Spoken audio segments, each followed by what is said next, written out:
We took it all. We brought them to our land. An endless night, ember hot and icy cold. The rage of the earth.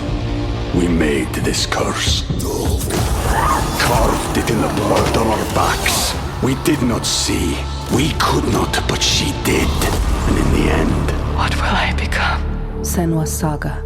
Hellblade 2. Play it now with Game Pass.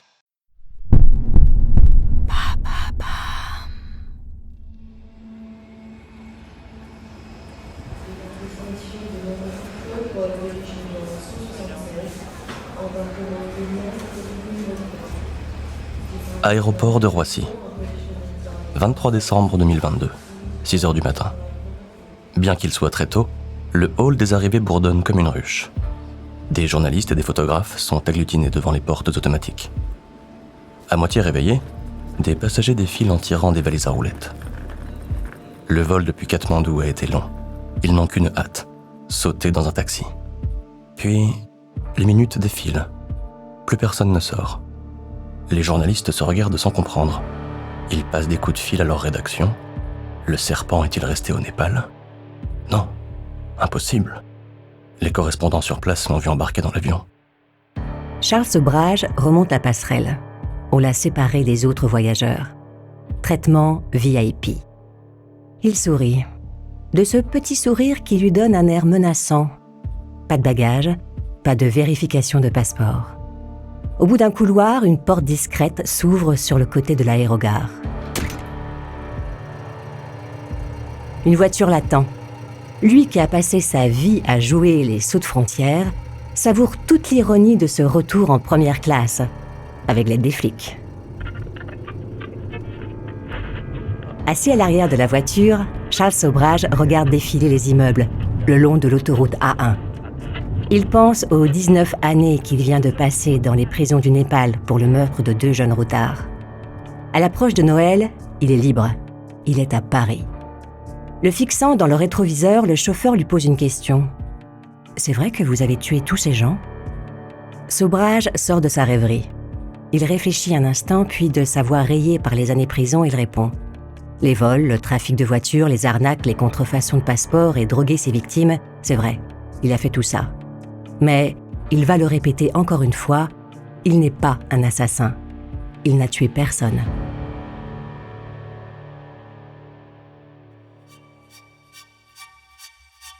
Le chauffeur fait une drôle de moue. Pas convaincu. Ceux qui ont enquêté sur lui ont réuni des éléments troublants, non ? Ces routards, retrouvés morts en 1975, il les connaissait quand même. Sobrage secoue la tête. Aucune preuve irréfutable n'a été apportée. Aucun témoignage n'a établi sa culpabilité. C'est donc sa parole contre celle des enquêteurs.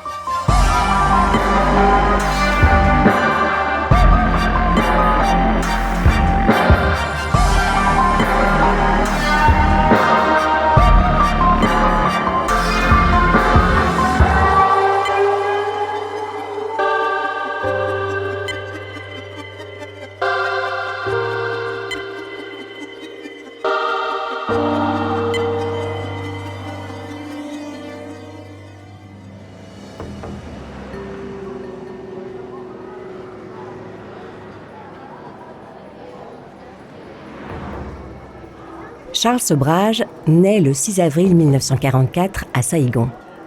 La Seconde Guerre mondiale n'est pas encore finie et la guerre d'Indochine n'a pas encore commencé. Sa mère, Toa Loan Phong, est une femme d'origine vietnamienne. Son père, Ochan Sobrage, est indien. Il est le fils d'une famille de marchands aisés. Ils ne savent pas quoi faire de cet enfant qui entrave leur jeunesse. Charles a 3 ans quand ses parents divorcent. Ochand épouse une seconde femme, puis il prend une maîtresse. Celle-ci s'occupera du gamin. De son côté, Toa rencontre un officier français, Armand Garot. Elle part s'installer à Marseille. Resté au Vietnam, Charles traîne dans le magasin de son père, au milieu des rouleaux de tissu et des vêtements suspendus sur des portants. Quand il n'est pas dans la boutique, il erre dans le centre de Saïgon. Les Français ont transformé la ville en camp retranché. Checkpoint, tour de guet, patrouille. Les portes et les fenêtres des maisons sont barricadées la nuit, à cause des attentats du Viet Minh. perpétrée pour l'indépendance du pays. Avec ses cheveux noirs, ses pommettes rondes et son teint olivâtre, Charles se fond dans le paysage. Silencieux et souple comme un serpent. Les soldats français ne font pas attention à ce gamin de la rue. Lui, il observe les trafics, le marché noir, la corruption. Ici, tout se règle avec de l'argent. 1951, Saïgon. Armand Garot est de retour en Indochine, avec le corps expéditionnaire français. La guerre fait rage. Mais Toa, la mère de Sobrage, qui l'a suivi, s'en moque. Elle a envie de s'amuser. Devant le miroir de sa chambre, elle vérifie sa robe. Elle se trouve élégante.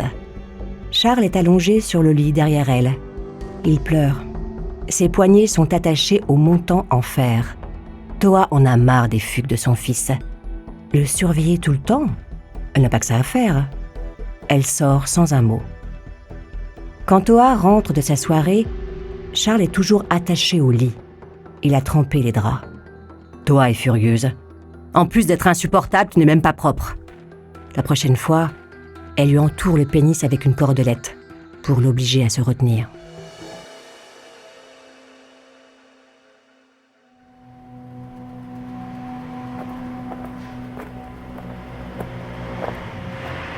« 1er janvier 1964, Paris. Les rues de la capitale sont calmes en cette nuit de la Saint-Sylvestre. Charles Sobrage se promène seul. Il a 20 ans et personne avec qui fêter la nouvelle année. Cela fait longtemps qu'il n'a plus de nouvelles de son père, et sa mère est trop occupée avec ses jeunes enfants et son mari que la guerre d'Indochine a rendu dépressif. Charles marche au hasard dans Paris, ne sachant pas où aller. Il a faim, mais il n'a pas un sou en poche. À un carrefour, la vitrine éclairée d'un traiteur attire son regard.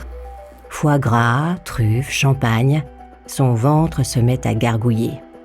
Sans réfléchir, il récupère une pierre dans le caniveau et fracasse la vitrine. Il attrape des victuailles. Il en fourre autant qu'il peut dans ses poches et s'enfuit en courant. Le long du trottoir, il avise une voiture en stationnement. La serrure ne résiste pas. Il dénude les fils du contact et démarre en trombe. L'autoroute du Nord est presque vide à cette heure-là. Sobrage roule vite. Il veut se mettre à l'abri avant de se faire attraper. Une voiture de flic est en maraude. Un soir de Nouvel An, ils sont certains de faire du chiffre. Charles passe en trombe. Les flics démarrent, pied au plancher. Charles accélère. Il essaie de se faufiler entre les voitures. À cette heure, l'autoroute est presque vide. Impossible de se cacher dans la circulation. Les flics accélèrent encore. Ils remontent à sa hauteur et lui font signe de s'arrêter. Sobrage ralentit et se gare sur le bas-côté.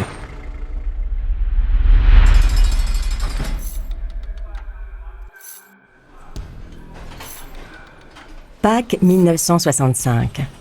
Prison d'Haguenau en Alsace. Charles est tout juste majeur. Cela fait 6 mois qu'il est dans cette tôle. Il lui reste 2 ans et demi à tirer. La prison compte 2 bâtiments reliés par une passerelle. D'un côté, les services administratifs, de l'autre, les cellules et les lieux de vie, dont certains sont sous les toits. Sobrage a attentivement étudié les lieux. S'il doit se faire la belle, ce sera par là. Depuis quelques jours, on remarque que Sobrage est encore plus silencieux que d'habitude. Ce n'est pas un grand bavard, mais là, il parle à peine. Comme si un truc lui trottait dans la tête. Un après-midi, il vient trouver l'un des matons de permanence. Avec 2 autres détenus, ils iraient bien faire une partie de cartes dans la salle de loisirs. Ça leur changerait les idées. Il faut dire qu'ils s'ennuient. Le maton hésite. C'est les vacances et les équipes sont en effectif réduit. Mais Sobrage insiste. Juste une petite heure, histoire de se détendre. Le maton vérifie son trousseau de clés. Ok, je vous accompagne, mais pas de conneries.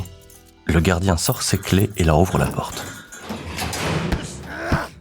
Mais très vite, Tony, l'un des détenus, le plaque au sol et lui attache les mains dans le dos avec du Chatterton. Tu restes tranquille et tout se passera bien. Sobrage monte sur une chaise, il retire 3 ou 4 ardoises et se faufile par le trou. Depuis le toit, les 3 détenus se laissent glisser dans la cour et escaladent le mur d'enceinte. De l'autre côté du mur, ils volent une voiture. Direction le Petit Clamart. Le beau-frère de Tony pourra les planquer en attendant que les choses se tassent. 3 jours sans sortir. L'appartement est petit. Ils tournent en rond. Ils ont faim. Tony connaît une auberge discrète, pas loin.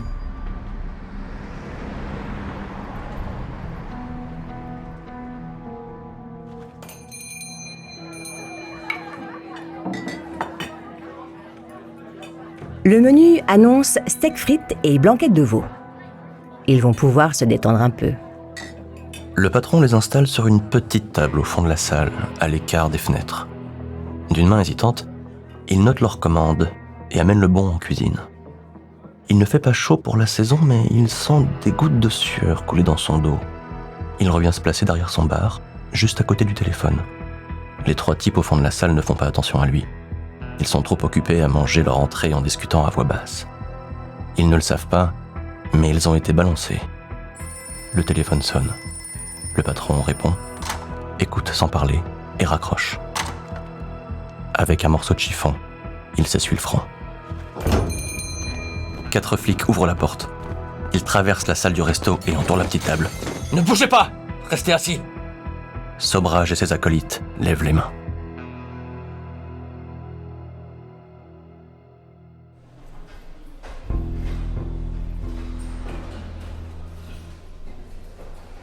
Été-automne 1965. Assis dans sa cellule, Sobrage lit, un oreiller glissé sous sa nuque. Cela fait 6 mois qu'il est interné à la centrale de Poissy. Il prend son mal en patience. Il sait qu'il ne pourra pas s'évader de cet endroit. Pas de trou dans le toit, pas d'escalade du mur d'enceinte. Alors il emprunte des ouvrages à la bibliothèque, des bouquins de psychologie et des essais sur la personnalité humaine. Tout ce qui peut le renseigner sur les faiblesses de ses semblables. Il veut avoir le dessus sur les autres. Le reste du temps, il confectionne des fleurs artificielles à l'atelier de la prison. Printemps 1968. Charles Sobrage s'arrête un instant devant le poste de garde de la prison. Il pose sa valise, le temps des dernières vérifications. Dans quelques minutes, il sera libre. Le gardien le détaille de haut en bas. Il doit admettre qu'il a rarement vu un détenu aussi tranquille et poli que Sobrage. À croire que le mec se trouvait bien en tôle. Toujours un bouquin à la main et jamais un mot plus haut que l'autre. Après 2 ans et demi en centrale, Sobrage n'a quasiment pas changé. Il a gardé ce regard froid et ce petit air fiévreux avec lequel il toise tout le monde. Bien sûr, il s'est tenu à carreau pendant sa détention. Mais la prison n'a fait que l'endurcir. Sobrage ramasse sa valise et tend la main au gardien. Le maton fait comme s'il ne voyait pas. Il lui dit « Les types comme toi, je les connais. Ils finissent toujours par replonger. » La porte s'ouvre. Sobrage a purgé sa peine.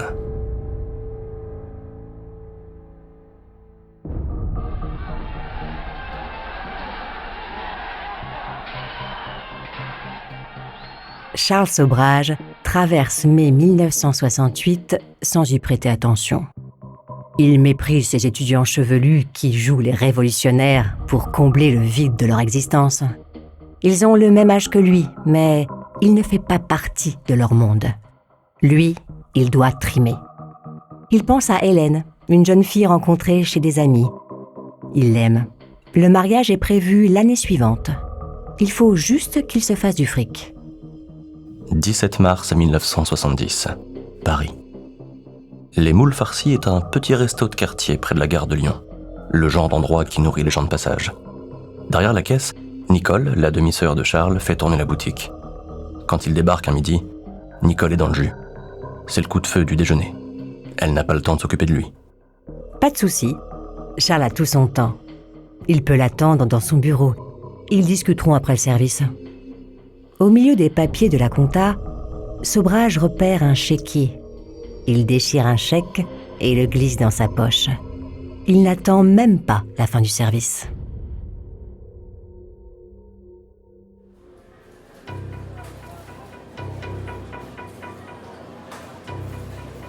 Casino d'Anguin, à 15 km de Paris.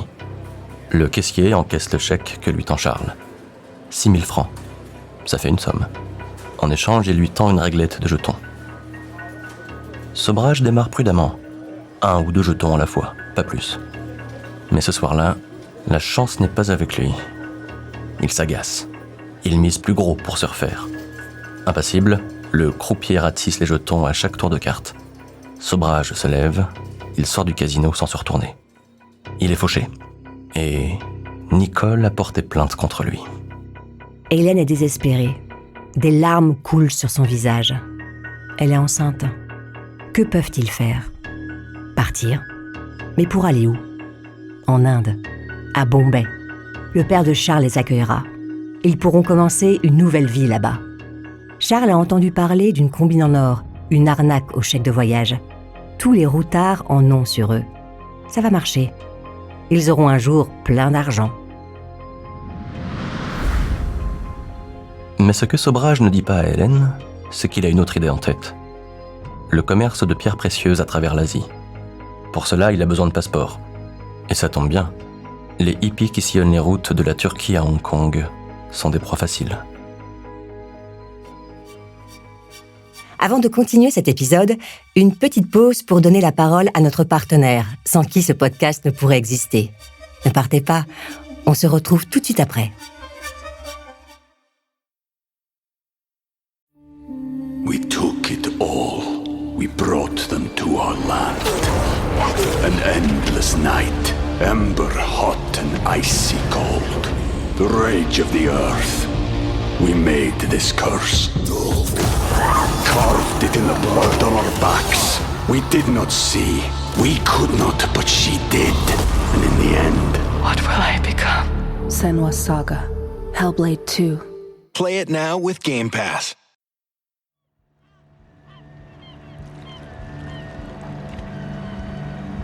Srinagar, vallée du Cachemire en Inde.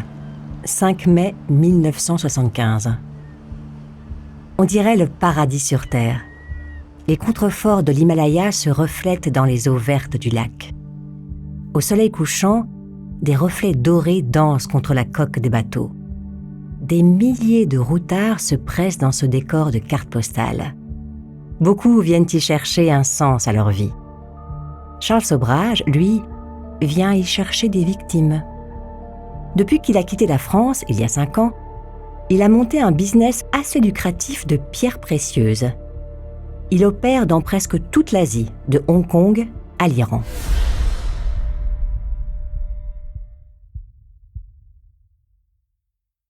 Pour jouer à saut de frontière, Sobrage a besoin de changer de passeport à chaque voyage. Il a aussi besoin d'argent pour financer ses achats de saphirs, de rubis ou d'améthystes. Et les routards sont des proies faciles.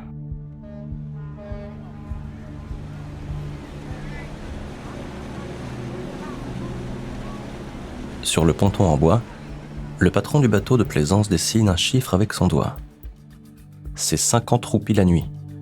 Les cabines sont confortables, les installations sont haut de gamme, et la croisière sur le lac est un conte de fées. La jeune femme qui lui fait face a des yeux bleus, des cheveux bruns et un air buté. Elle secoue la tête. Elle vient du Canada. Elle n'est là que pour 3 semaines et elle n'a pas prévu un tel budget. Le patron refait le chiffre avec son doigt. 50 roupies. À ce prix-là, elle ne trouvera pas mieux. Charles Sobrage, témoin de la scène, s'approche, tranquille et sûr de lui. Dans un cachemiri parfait, il demande « Vous pourriez faire un petit geste, non ?» Le patron secoue la tête. Pas question. « Et si je prenais une chambre, moi aussi, ça vous ferait un client de plus pour la croisière ?» Le patron soupire. « Allez-y, embarquez. » La fille est ravie. Le patron les connaît, ces touristes occidentales. Elles viennent ici pour vivre de nouvelles expériences et parfois ça se termine mal. Mais après tout, c'est pas son problème. Sobrage tend la main à la jeune femme. « Je m'appelle Alain Gauthier, dit-il. Je suis négociant en pierres précieuses. » La jeune femme lui serre la main, un petit peu plus longtemps que nécessaire. « Marie-André Leclerc, répond-elle en souriant. Je suis infirmière au Québec. » Le patron du bateau lance un regard à ce Alain Gauthier. Il connaît aussi ce genre de type. Arrogant et dangereux, comme si le monde était leur terrain de chasse. Mais ça non plus, c'est pas son problème. Sobrage songe à sa femme Hélène et à leur fille Siyat. Hélène l'a quitté il y a 2 ans pour s'exiler aux États-Unis. Cela fait un bout de temps qu'il n'a pas rencontré une femme qui l'attirait sexuellement. De plus, Marie-André est exactement le genre de paumé dont il a besoin.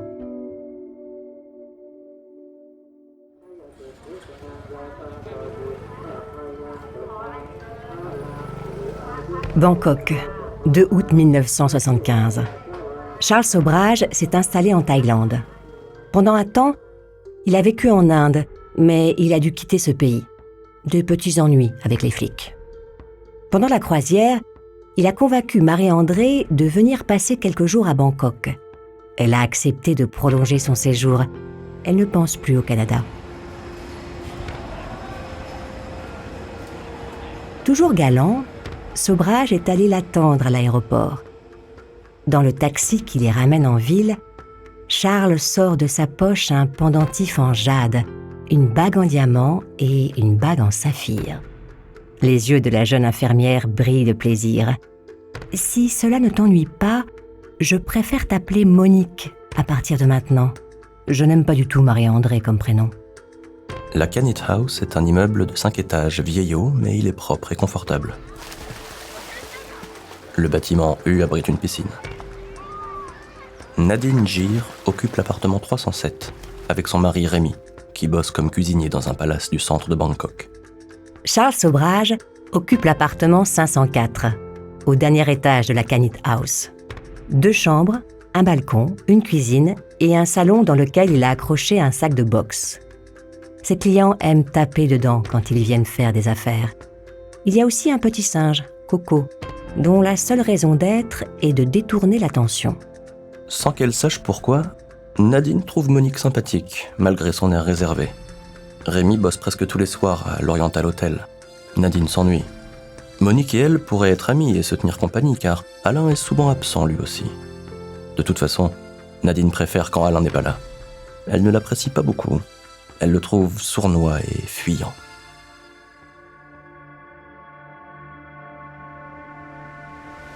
Septembre 1975.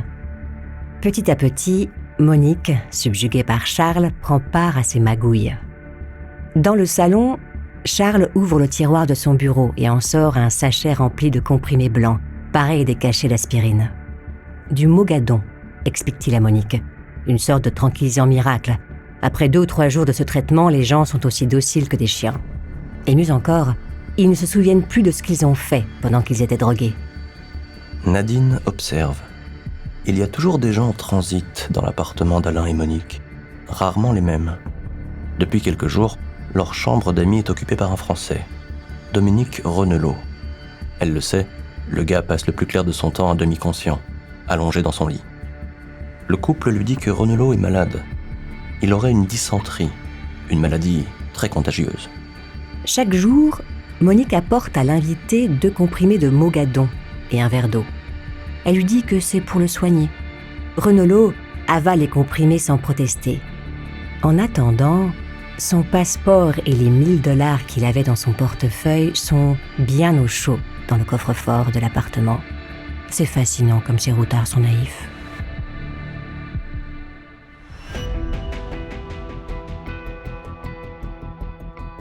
Quand il n'est pas totalement stone, Renelot erre comme un zombie dans la Canit House. Il fait le ménage. Il range les verres, les assiettes et les bouteilles qui traînent après chaque soirée. Puis il retourne se coucher et disparaît pendant des journées entières. Installé sur le balcon de l'appartement, Charles discute avec un jeune Indien qu'une de ses connaissances lui a recommandé. Les affaires marchent bien en ce moment, et Sobrage a besoin d'un homme de main. Ajay Chaudhary est jeune, vif, costaud, et il n'a aucun état d'âme. Il tuerait père et mère pour un peu de fric. Exactement le profil que recherchait Sobrage. Bangkok, début octobre 1975. 2 routards déposent leur sac à dos dans l'entrée de la Canit House. Ils ont l'air épuisés. Ils se présentent à la réception. Jean-Jacques Philippe et Yannick Mézy. On leur a volé leur passeport lors d'une soirée trop arrosée à Pattaya, la station balnéaire. Ils sont coincés à Bangkok. On leur a dit qu'ils pourraient loger ici le temps d'avoir de nouveaux papiers. Charles Sobrage, qui les guettait depuis le balcon, descend les rejoindre dans le hall. Jean-Jacques et Yannick peuvent rester ici le temps qu'ils veulent. aucun problème. Charles a des contacts à l'ambassade de France. Il peut les aider pour accélérer les formalités administratives, mais rien ne presse. Il ne faut pas plus de 2 jours pour que Jean-Jacques et Yannick ressemblent eux aussi à des zombies, comme Renelot. Yannick suit Alain comme un chien. Il prend en note ce qu'Alain lui dit, il tient son bureau en ordre, il range ses papiers, comme s'il était son secrétaire personnel. Les 2 Français réagissent bien au Mogadon. Monique s'occupe d'eux pendant que Charles est à Hong Kong. C'est ici que tout se commandite. Ses contacts là-bas n'apprécient pas du tout la présence de certains routards. Ces chevelus débarquent en Thaïlande comme s'ils étaient en terrain conquis. Ils s'imaginent qu'ils peuvent faire passer de l'héroïne pour la revendre chez eux. Il faut dire que le kilo de blanche coûte 4 000 $ à Bangkok, si on connaît les bons intermédiaires. Une fois la poudre coupée, ils peuvent en tirer 250 000 $ aux États-Unis ou en Europe. Les Hongkongais doivent protéger leur commerce. Les routards doivent disparaître. Des proies idéales pour Sobrage.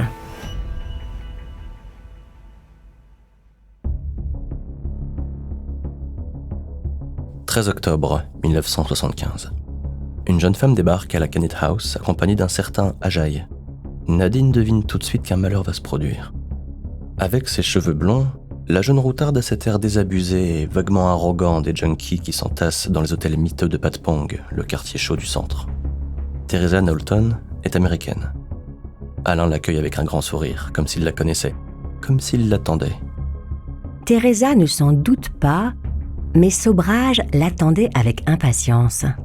Ses contacts l'avaient alerté dès que la jeune femme était arrivée à Hong Kong quelques semaines plus tôt.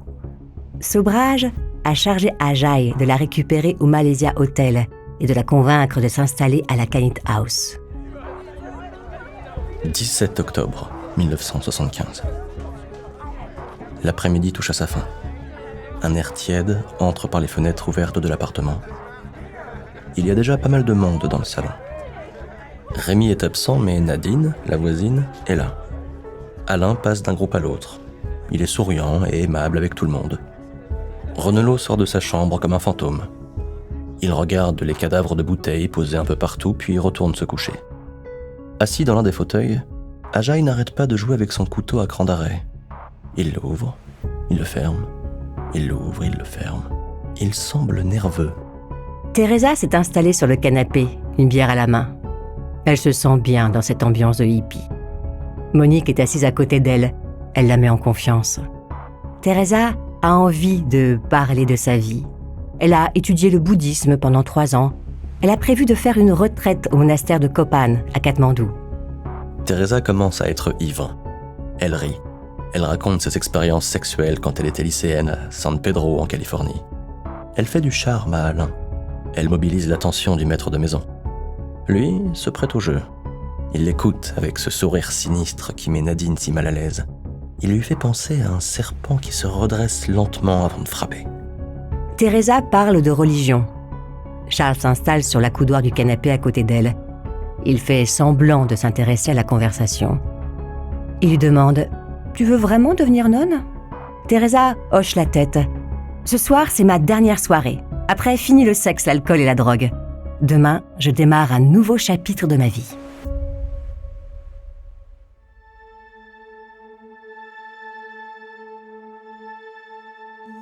« 17 octobre 1975, 18h30.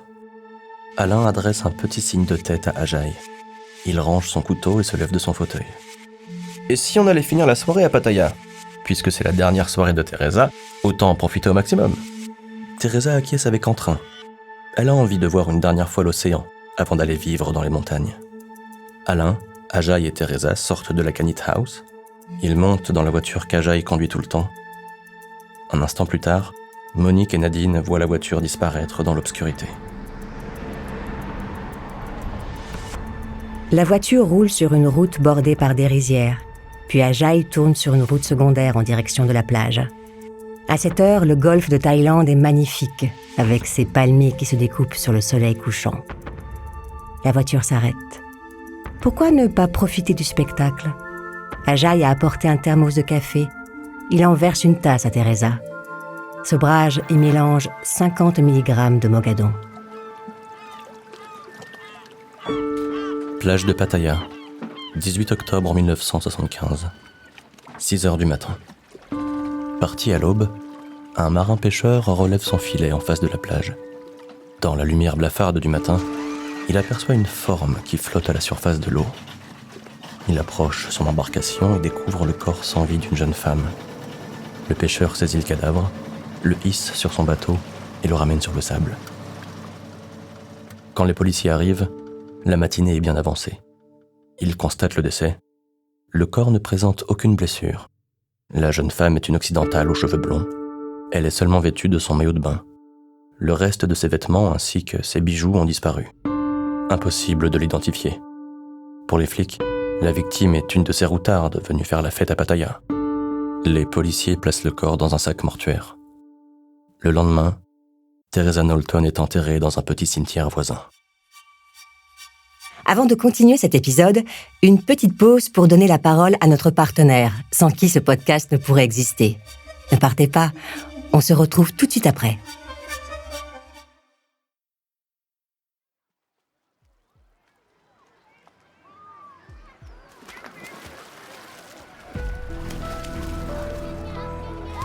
Kanit House, 13 décembre 1975.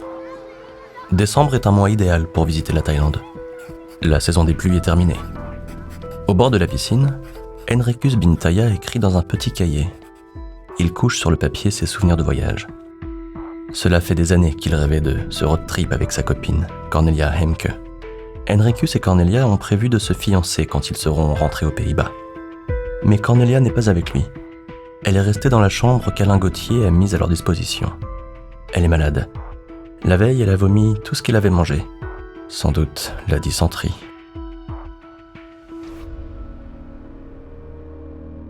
Charles Sobhraj a rencontré Henricus et Cornelia dans un hôtel bon marché, à Hong Kong. Il les a invités à passer quelques jours à la Kanit House. Les deux jeunes Néerlandais sont amoureux. Quand ils se regardent, leurs yeux brillent comme s'ils venaient de se rencontrer. Henricus rêve d'offrir une bague de fiançailles à Cornelia. Justement, Sobhraj peut leur avoir un saphir monté sur un anneau en or blanc pour la moitié du prix en bijouterie. Henricus referme son cahier.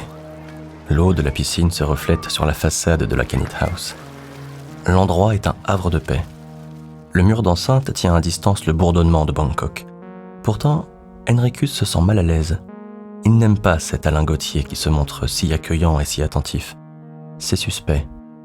Alain a loué un second appartement juste à côté, comme s'il voulait garder un œil sur tous ces routards qui défilent chez lui. Nadine Gir est montée prendre un café avec Monique. La jeune Canadienne est nerveuse depuis plusieurs jours. Elle en a marre des déplacements incessants d'Alain à Hong Kong. Quand il est à l'appartement, il ne s'occupe plus d'elle. Ils ne font plus l'amour. Et puis, il a toujours une de ces jeunes Thaïlandaises pendues à son bras. Il a beau dire qu'elles ne comptent pas, qu'elles sont juste des prétextes pour le business, Monique se sent délaissée. Les dosages de Mogadon ne sont pas bons. Ou alors, c'est cette petite Néerlandaise, Cornelia, qui réagit mal aux tranquillisants. Elle est tout le temps dans les vapes et incapable de faire quoi que ce soit. Et son copain n'est pas mieux. Charles Sobhraj a récupéré leur passeport et le cahier dans lequel Henricus raconte leur voyage. Il n'a rien trouvé dans leurs affaires indiquant qu'ils étaient venus en Asie pour ramener de l'héroïne chez eux. C'est pourtant pour cette raison qu'il les a harponnés quelques jours plus tôt à Hong Kong. Mais Sobhraj préfère être prudent. Il sent que le couple suspecte quelque chose. Ajay est d'accord, ils doivent se débarrasser d'eux.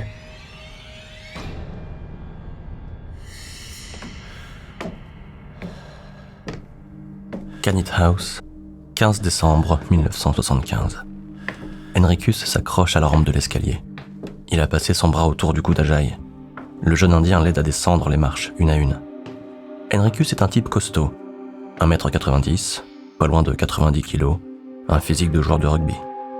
Pourtant, il tient à peine sur ses jambes. Alain, lui, tient Cornelia par la taille. La jeune femme est à moitié consciente. Elle semble flotter comme un fantôme. Nadine sort sur le palier du 3e étage. Elle demande « Qu'est-ce qui se passe ?» Alain lève la tête vers elle. Il lui lance un regard venimeux. « Rien », répond-il. « Ils sont malades. On les emmène à l'hôpital. » Ajay a garé la voiture devant l'immeuble. Il installe Henricus à l'arrière. Il est obligé de le pousser. Le gars pèse le poids d'un âne mort. Sobrage dépose Cornelia à côté de lui et claque la portière. Ajay démarre en trombe.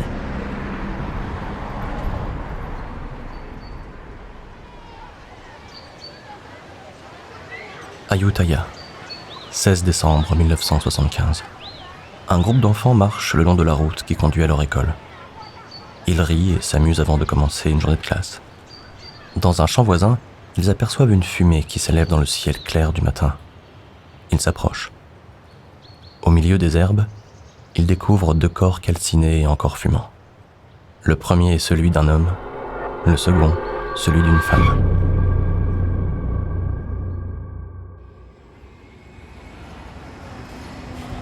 Aéroport de Bangkok, 18 décembre 1975. Sobrage tend son passeport au douanier. Dans sa cabine en verre, le policier vérifie la photo d'identité. Henricus Bintaya, c'est ça ? Sobrage hoche la tête. Le douanier tourne plusieurs feuillets du passeport.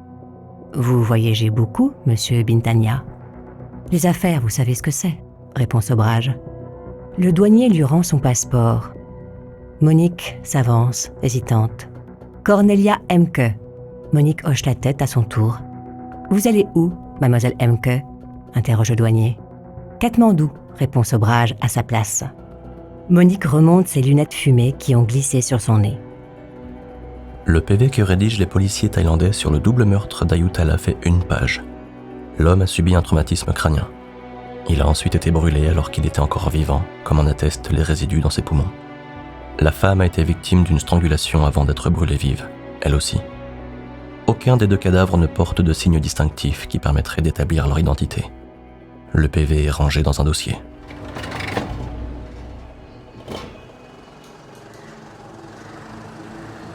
Katmandou, 18 décembre 1975.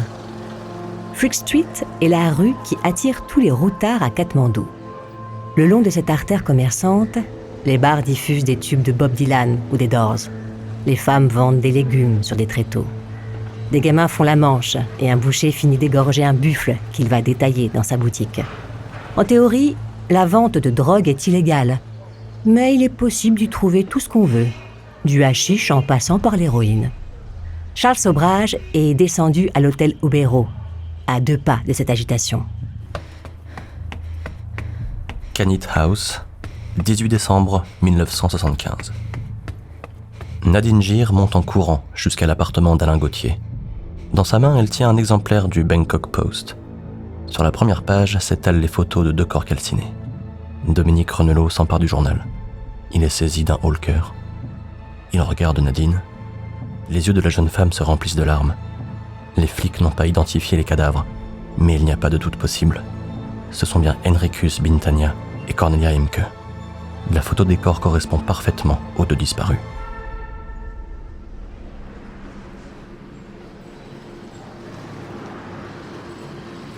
Katmandou, 18 décembre 1975. Connie Jo Brunswick a 28 ans. Elle vient de Santa Cruz en Californie. Elle consomme régulièrement de l'héroïne. Elle s'est installée à l'Oriental Lodge, une auberge bon marché de Freak Street. Il lui reste à peine $100 en poche. Ce matin-là, Charles Sobrage la trouve installée dans le hall de l'auberge en train de bavarder avec un autre routard. Tranquillement, il s'assoit à côté d'eux et se joint à la conversation. Il leur parle des pierres précieuses qu'il vend et du fric qu'il y a à se faire. Kanit House, 19 décembre 1975. Depuis que Nadine lui a montré les photos dans le journal, Dominique Renelot ne tient plus en place. Le Français a rassemblé ses affaires et a fait son sac. Yannick, un des autres routards à qui Charles, par excès de confiance, a laissé les clés de son bureau, décide de le suivre. Ils doivent se tirer de l'appartement avant qu'Alain et Monique ne reviennent. Mais pour cela, il faut qu'ils récupèrent leur passeport. Avec les clés, Yannick ouvre le coffre-fort. Dans une enveloppe, il trouve des chèques de voyage, plusieurs portefeuilles et 15 passeports. Nadine pousse un cri. L'un des passeports appartient à une amie qui a séjourné à la Granite House et dont elle est sans nouvelles depuis plusieurs semaines. Golden Sand Road, au sud de Katmandou. 23 décembre 1975. Un chauffeur de camion gare son véhicule le long d'un fossé de drainage. Cela fait plusieurs heures qu'il roule et il a besoin de satisfaire un besoin naturel. À une 50aine de mètres, il aperçoit le cadavre d'une femme flottant dans l'eau. Ses cheveux bruns forment une couronne autour de sa tête. Ses yeux sont fermés. Sa robe est remontée jusqu'à la taille, dévoilant un maillot de bain rouge. Le corps a été brûlé pour empêcher son identification. Dans un second fossé, de l'autre côté de la route, les policiers découvrent un deuxième cadavre. Celui d'un homme, un Canadien, du nom de Laurent Carrière. Les flics récoltent des témoignages, mais n'arrivent pas à désigner de suspect. Mais une voiture blanche aurait été aperçue près de la Seine.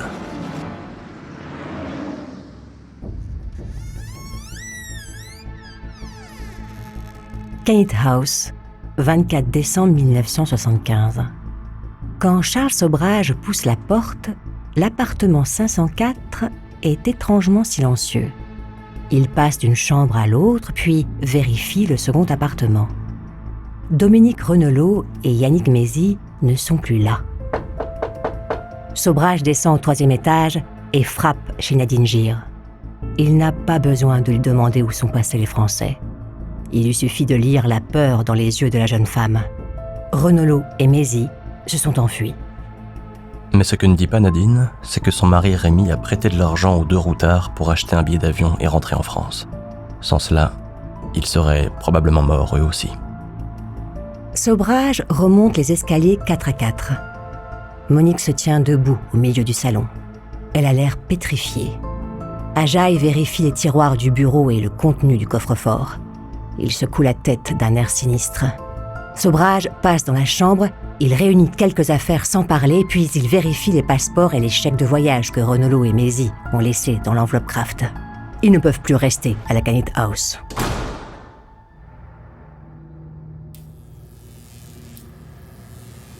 Morgue de Katmandou, 24 décembre 1975. Sur la table mortuaire, le corps calciné de Connie Bronzik est presque méconnaissable. Pourtant, le doute n'est pas permis. La robe et les bijoux qui se sont incrustés dans les chairs en fondant sont ceux que portait la jeune femme lors de sa disparition 2 jours plus tôt. Dans un carnet retrouvé dans sa chambre, elle mentionne l'adresse de la Granite House à Bangkok et le nom d'Alain Gauthier. Elle parle aussi d'un négociant en pierres précieuses qu'il a invité dans sa chambre de l'hôtel Obero pour lui présenter des bijoux. Quand les flics népalais débarquent à l'Obero, le négociant, sa femme et le jeune Indien qui les accompagnait ont disparu.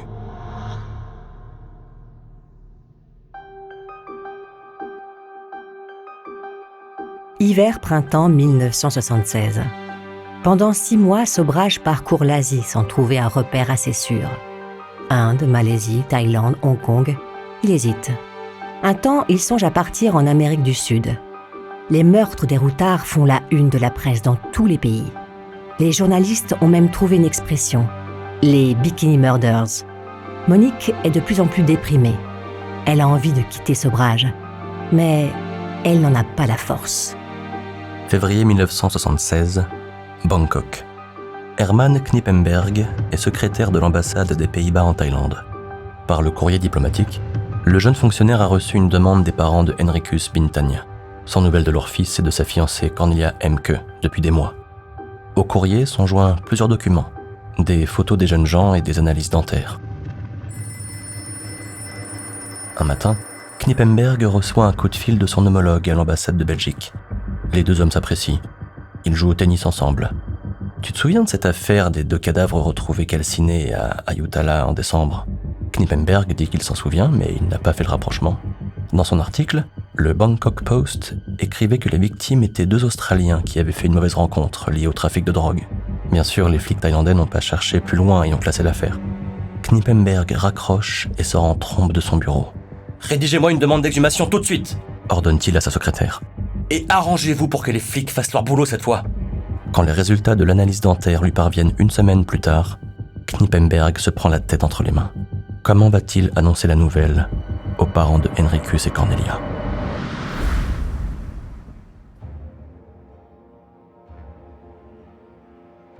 Charles Sobhraj s'est fixé en Inde.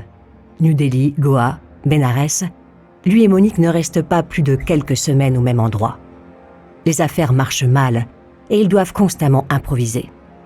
27 avril 1976, Bangkok. Knippenberg a dû insister, mais les flics ont enfin accepté de perquisitionner la Granite House. Plusieurs témoignages semblent indiquer qu'ils y trouveront des preuves. Les 2 appartements du 5e étage sont restés vides. À l'intérieur, les policiers saisissent un sac, de l'argent, un nécessaire à couture et une veste appartenant à Cornelia Hemke. Ils récupèrent aussi des médicaments, des comprimés contre la dysenterie, des tranquillisants et des papiers prouvant que les personnes tuées en Thaïlande ont séjourné dans les appartements. Dans son édition du 7 mai, le Bangkok Post publie des photos de Charles Sobhraj et Marie-André Leclerc sous le titre « Un réseau de la mort ». Le journal précise que le couple est soupçonné de 5 meurtres. Avant de continuer cet épisode, une petite pause pour donner la parole à notre partenaire, sans qui ce podcast ne pourrait exister. Ne partez pas, on se retrouve tout de suite après.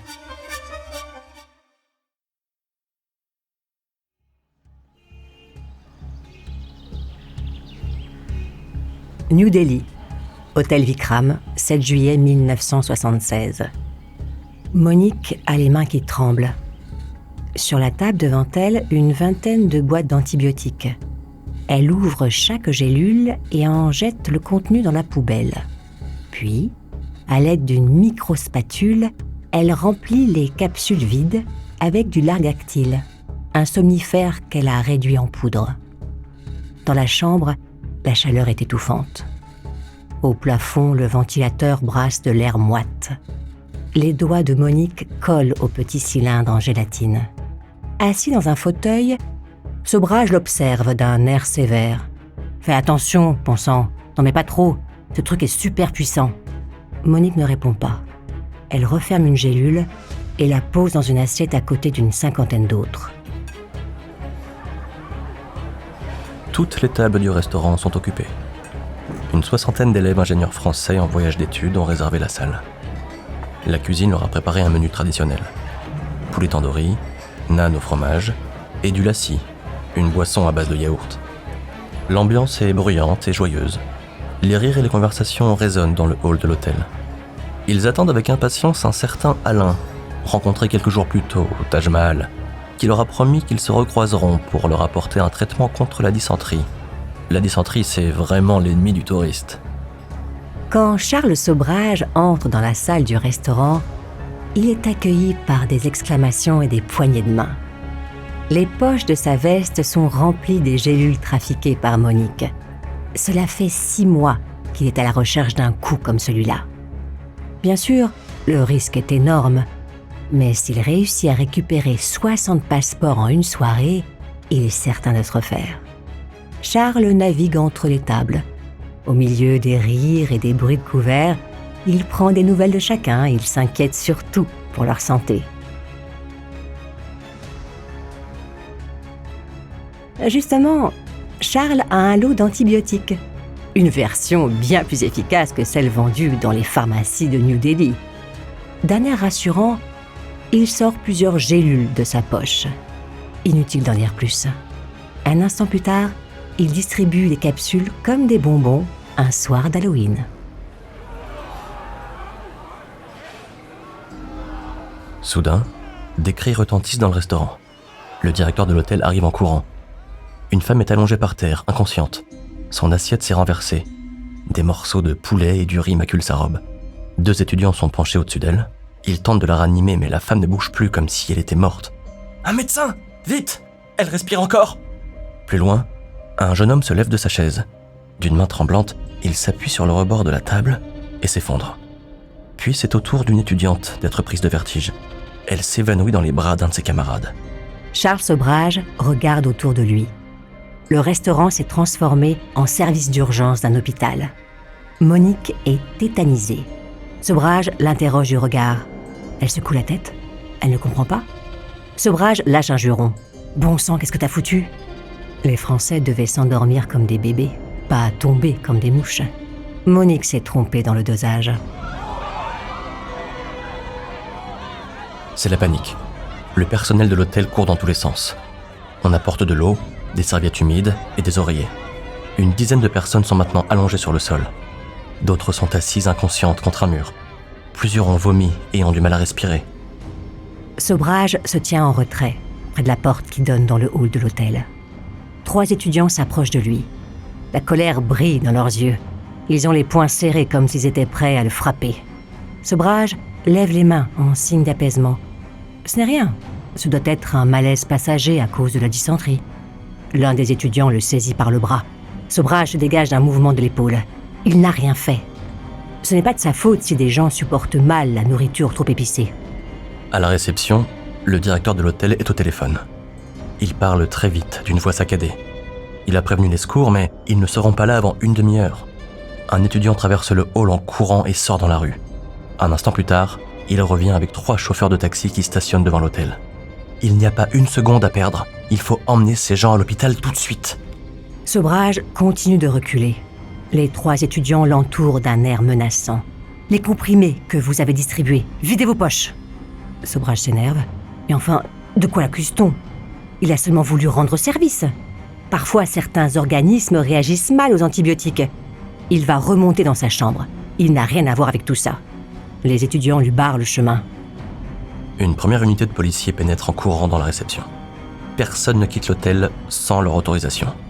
Des renforts arrivent. Le commissaire a été prévenu. Il devrait être là d'un instant à l'autre. Cette fois, Charles Sobhraj le sait. Il ne va pas réussir à s'en tirer. D'un air résigné, il s'assoit dans un fauteuil. Maintenant, c'est sûr, les flics vont découvrir sa véritable identité.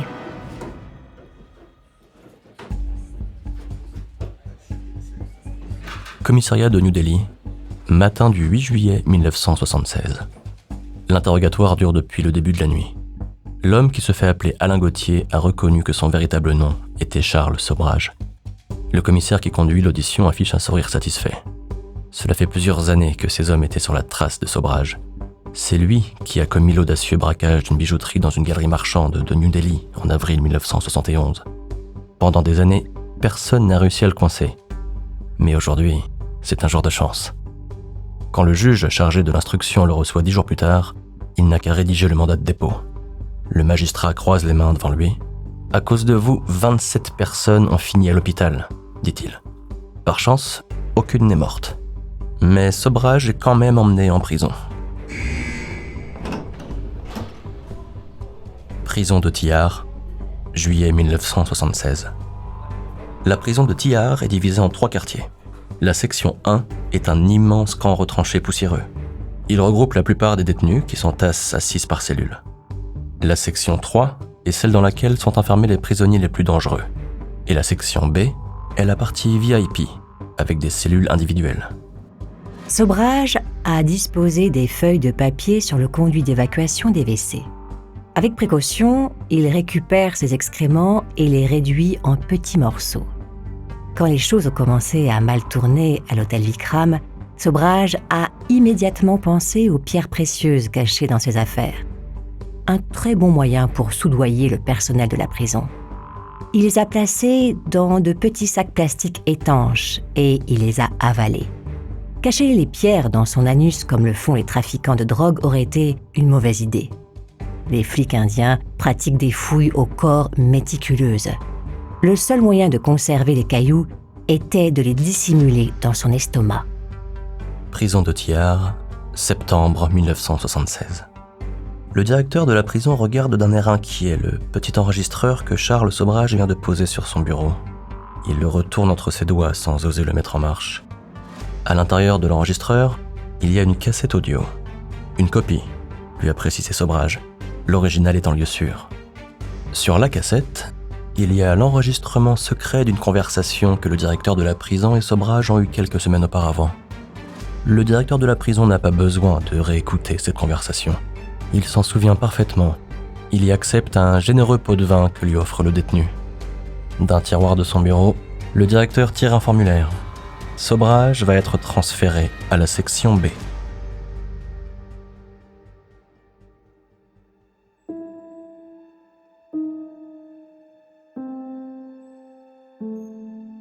Prison de Tihar, 13 mars 1986. Cela fait 10 ans que Charles Sobhraj est en prison. Il est devenu le prisonnier le plus célèbre d'Asie. Les journalistes font la queue pour obtenir une interview du serpent. Sobhraj a presque fini de purger sa peine. Pourtant, il est inquiet. La Thaïlande a formulé une demande d'extradition pour les meurtres commis à Bangkok. Si les autorités indiennes acceptent, il sera déporté vers la Thaïlande à la fin de sa détention. Là-bas, il risque la peine de mort. Que faire ? Une seule solution, rester en prison. Mais comment se faire condamner à nouveau ? Rien de plus simple, s'évader et se laisser reprendre. Les gars de la cuisine apportent du thé au lait, des gâteaux et des chocolats. Ils les posent sur des tables qu'ils ont installées dans la section B. Il ne manque plus que les guirlandes pour que la fête soit complète. Les gardes se pressent contre ce buffet improvisé. Ils trempent leurs gâteaux dans le thé, ils prennent des poignées de chocolat posées sur des assiettes et s'en remplissent la bouche en riant. Ils se lèchent les doigts. Cela fait longtemps qu'ils ne se sont pas autant amusés. Soudain, l'un des matons laisse échapper sa tasse de thé et s'endort. Ses collègues se penchent pour l'aider à se relever, mais ils sont pris de vertige à leur tour. Quand le dernier gardien perd connaissance, tous ses collègues gisent au pied des tables. Cette fois, Sobhraj ne s'est pas trompé sur le dosage de somnifères. Il s'accroupit près d'un maton, prend les clés pendues à sa ceinture, puis il s'éloigne d'un pas tranquille. Dans la rue devant la prison, Sobhraj retrouve un photographe qu'il a convoqué pour l'occasion. Il prend la pose. Clic-clac. Le temps d'immortaliser son évasion. 2 jours plus tard, Sobhraj est à Goa. Il ne se cache pas, il attend simplement que les flics viennent l'arrêter. La presse indienne se déchaîne contre la corruption et l'incompétence de la police. Le Premier ministre, Rajiv Gandhi, est furieux. Son gouvernement vient de subir une humiliation sans précédent. Quand les flics finissent par le retrouver, Sobhraj est assis dans un restaurant. Il les accueille avec un large sourire. Il est condamné à 10 ans de plus, le temps que la demande d'extradition thaïlandaise soit prescrite. Charles Sobhraj est libéré le 17 février 1997. Il rentre en France et s'installe dans le 13e arrondissement de Paris. L'avocat Jacques Vergès défend ses intérêts. Lui monnaie ses interviews à une presse toujours friande de sensations. Pendant ces années de détention, Sobhraj était le roi. Il effraie autant qu'il fascine.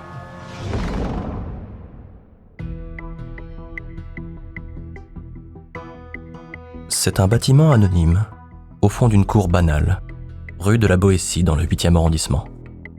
Pas de plaque, pas de boîte aux lettres. L'antenne de la CIA à Paris est un modèle de discrétion. Charles Sobhraj connaît bien cet endroit.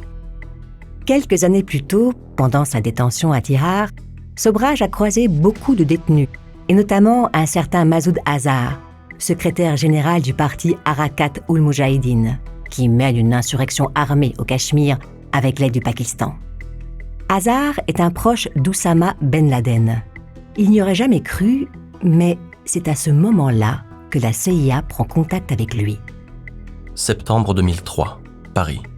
Un officier de la CIA tend un passeport à Charles Sobhraj. Une mission à Katmandou, annonce-t-il. Pas plus compliqué que les autres. L'officier ouvre un dossier devant lui. Il s'agit de prendre contact avec un gros bonnet de la drogue chinois. « Ma couverture ?» demande Sobhraj, en anglais. « Vous serez assistant de production sur le tournage d'un documentaire au Népal », répond l'officier.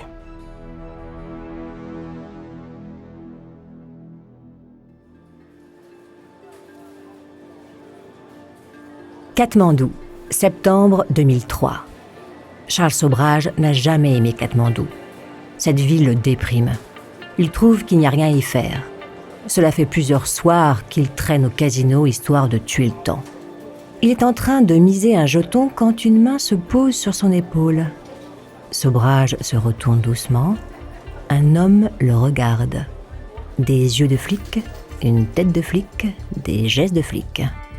Le visage lui dit quelque chose, mais Sobhraj ne parvient pas à le situer dans sa mémoire. « J'étais chargé sur l'enquête sur les meurtres de Connie Joe Brunzik et Laurent Carrière, dit l'homme. Au moment du meurtre, vous passiez par là. Je vous avais interrogé à l'époque. Vous conduisiez une voiture blanche. Mais vous avez oublié. » Le flic a fait le lien. Une enquête est alors relancée. Pour les meurtres de Connie Jo Bronsink et de Laurent Carrière, Charles Sobhraj est condamné à 20 ans de réclusion qu'il passe à la prison d'Hanuman Doka. La justice népalaise ordonne sa libération le 22 décembre 2022. Le lendemain, il atterrit à Paris. Il a 79 ans et en a passé plus de 45 derrière les barreaux.